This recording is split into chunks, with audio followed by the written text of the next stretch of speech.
Well, we are just 75 days away from the midterm elections, and for the next 2.5 months, both parties will be fighting for control of Congress and campaigns that can get ugly. That's why it's never been more important for people to be responsible consumers of news, to find the facts. Chris Steyerwalt, former Fox News political editor who now works with News Nation, a subsidiary of our parent company Nexstar, joined me for a conversation about changing the media narrative and bringing real news back, something he explores in a new book. Well, Chris, we're a little more than 2 months away now from the midterms. I'm curious, your take. How is the current media landscape affecting this year's elections?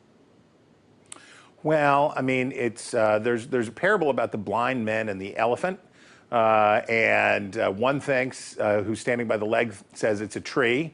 The guy who's standing by the tail says it's a rope, and the guy who's standing by the trunk says it's a snake. And what tends to happen in an election year is that the people who are the highest propensity consumers of news also tend to be the highest propensity voters. There's a strong correlation between those two things. And by the way, low news consumption is highly correlated with, guess what, not voting. So what happens in an election year is there's this distorted view that people seek really to tell them either our side will banish the other side forever and we'll win, or says that those other people, if they're going to win, they're cheating. They're doing it illicitly.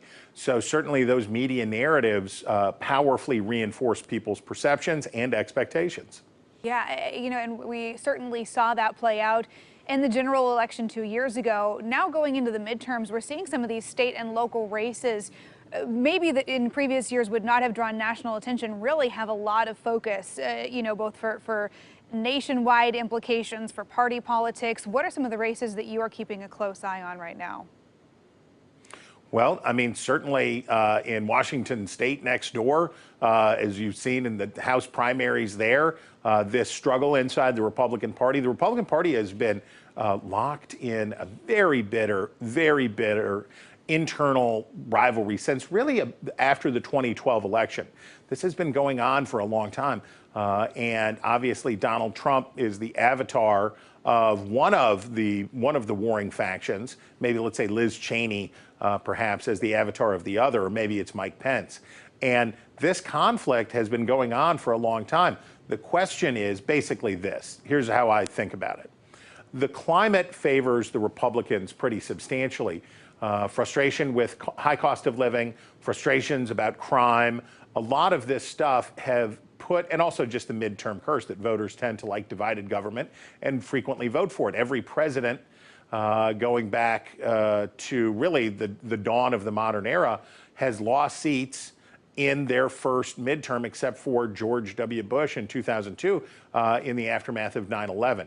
So this is the first term blues for president compounded by this environment. On the other hand, the Republicans' fight with themselves is making the election not just a referendum on the sitting president, which is usually how this goes, but also a referendum on the former president. And that has complicated matters for Republicans who were poised to have a sort of a red wave year. I think they've cut into that, but there's still a lot of football still to play.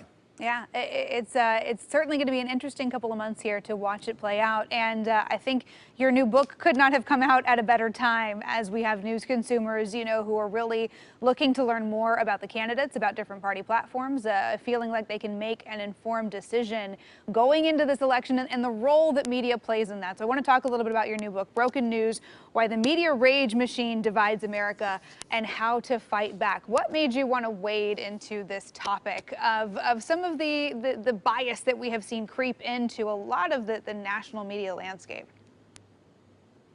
Bias is bad enough, but what's worse is intentional division and intentional scaremongering and hate mongering. And when we have too many news outlets making money, not by informing people, but by creating these strong emotional attachments with each other of we are good and they are bad, we are smart and they are dumb, we are patriotic and they hate America. we as journalists, you and I as journalists, have special obligations, right? Because we are given extraordinary freedoms in the United States under our First Amendment and under the traditions of our country. We have these great privileges to question authority, to be the skunk at the garden party if we need to be. But those come with real responsibility. We have real obligations as American journalists to be in service of Americanism, to be here to understand why the Constitution that gives us those rights is worth protecting and defending.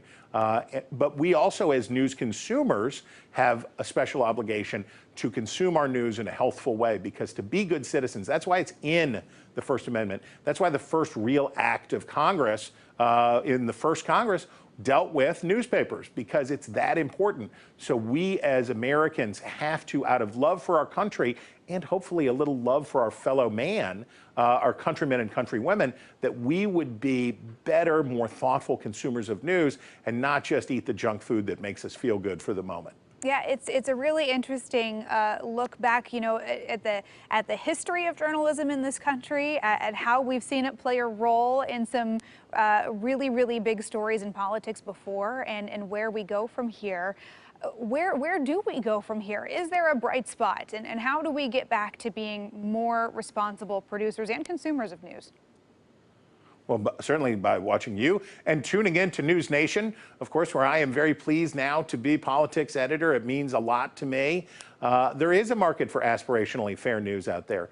People do want this. A lot of people have thrown up their hands and said, I can't take it with the bias, the intentionally biased and the mean-spirited stuff. I cannot take it anymore. It used to be fun, but it's not fun anymore. And I think what we saw during the pandemic and on January 6th both reminded a lot of Americans that we were playing a high-stakes game here.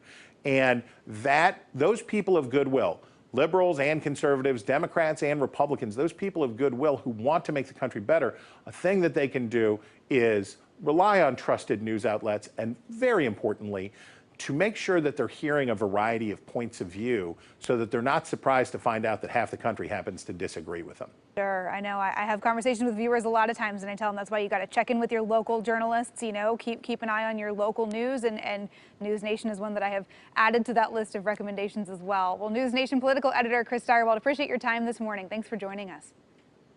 Absolutely my pleasure. Have a great day. You too. And you can check out his new book, Broken News: Why the Media Rage Machine Divides America and How to Fight Back. Available now. You can find it online and in stores wherever books are sold.